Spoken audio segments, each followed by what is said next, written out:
আমার কাছে এখানে প্রশ্ন উঠেছে, আসলে ব্যবসায়ী সাকিব তিনি কি তার ইমেজটা রক্ষা করতে পেরেছেন? নানা সময় শুনি যে এই ঘটনায় সাকিব জড়িত, মাছের খামার, চিংড়ির খামার, তিনি টাকার পেছনে হয়তো ছুটেছেন।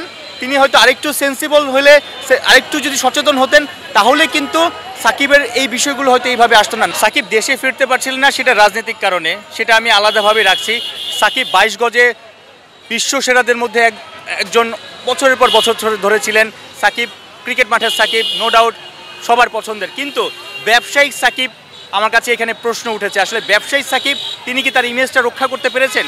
নানা সময় শুনি যে এই ঘটনায় সাকিব জড়িত, মাছের খামার, চিংড়ির খামার, কিংবা শেয়ার বাজার কেলেঙ্কারি, এই ব্যবসা ওই ব্যবসা। সাকিব আসলে তিনি যে এত বড় মহাতারকা, তিনি তার ইমেজটা, তার নামটা ঠিকভাবে রক্ষা করতে পারেনি। নানা সময় শুনে এসেছি, এখনও যে চেক ডিজোনার যে বিষয়টা হয়েছে, সেটা কিন্তু ব্যবসায়িক ঘটনার কারণে। আপনি যখন মহাতারকা হবেন, আপনি যখন অনেক বড় তারকা হবেন, তখন আপনি শুধু 22 গজে অন দ্য ফিল্ডের বিষয়গুলোই আপনার জড়িত না। আপনি যখন বাইরে হাঁটবেন, আপনার আচার আচরণ, আপনার চলাফেরা, আপনার ব্যবসায়িক কর্মকাণ্ড, সব কিছুতে আপনার সজাগ হতে হবে, সচেতন হতে হবে। কারণ আপনি হয়তো জানেন না যে আপনি একজন ব্যক্তির সাথে চুক্তি করেছেন যে ব্যবসায়িক চুক্তি, এই কোম্পানিতে যা লাভ হবে আপনি 20% সাকিবের নামটা ব্যবহার করা হবে। সাকিব হয়তো ওইভাবে জড়িত না, কিন্তু ওই কোম্পানির যদি কোনো লুফলস আসে, ওই কোম্পানির যদি কোনো অনিয়ম হয়, ওই মালিক, আসল মালিক যে বা যার পার্সেন্টেজ বেশি, তার নাম কি আলোচনায় আসবে না সাকিবের নাম আলোচনায় আসবে?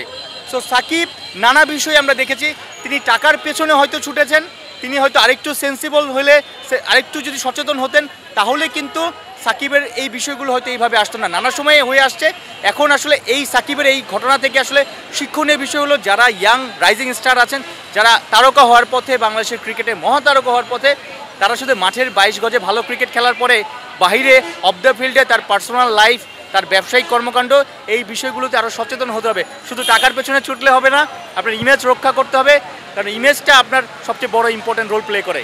রাজনৈতিক একটা ব্যাকগ্রাউন্ডের কারণে কিন্তু গেল 6 মাস ধরে তিনি দেশের বাইরে, 6-7 মাস ধরে, এবং তার যে স্বপ্ন ছিল মিরপুরের টেস্ট থেকে অবসর নেওয়া, সেটাও আসলে তিনি সাহস দেখাতে পারেননি। কারণ তিনি হয়তো দেশে আসতে পারবেন, যে কোনো সময় আসতে পারবেন, সেটাতে কোনো বাধা নেই, কিন্তু দেশ থেকে বের হতে পারবেন কিনা বা গ্রেফতার হন কিনা, একটা তার ব্যাক অফ দ্য মাইন্ডে একটা ভয় ছিল।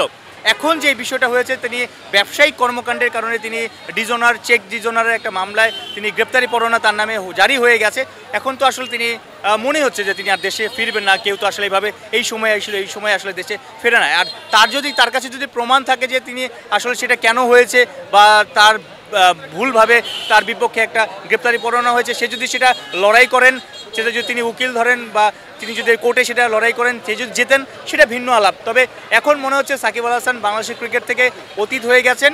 তিনি আর বাংলাদেশে ফিরে বাংলাদেশের ক্রিকেটে আর খেলতে পারবেন বা ঘরোয়া ক্রিকেট খেলবেন বলে মনে হয় না। তবে অতীত হয়ে গেল, অতীতের সাকিবের পারফরমেন্স কেউ ভুলতে পারবে না। এই দর্শকরা সবাই, আপনি আমি, সাকিব বছরের পর বছর ধরে যেভাবে বাংলাদেশের হয়ে লড়াই করেছেন, ব্যাটে বলে, ফিল্ডিংয়ে, ক্যাপ্টেন্সিতে, মস্তিষ্কে, সব কিছু মিলে সাকিবের নামটা স্বর্ণাক্ষরে লেখা থাকবে বাংলাদেশের ক্রিকেটে।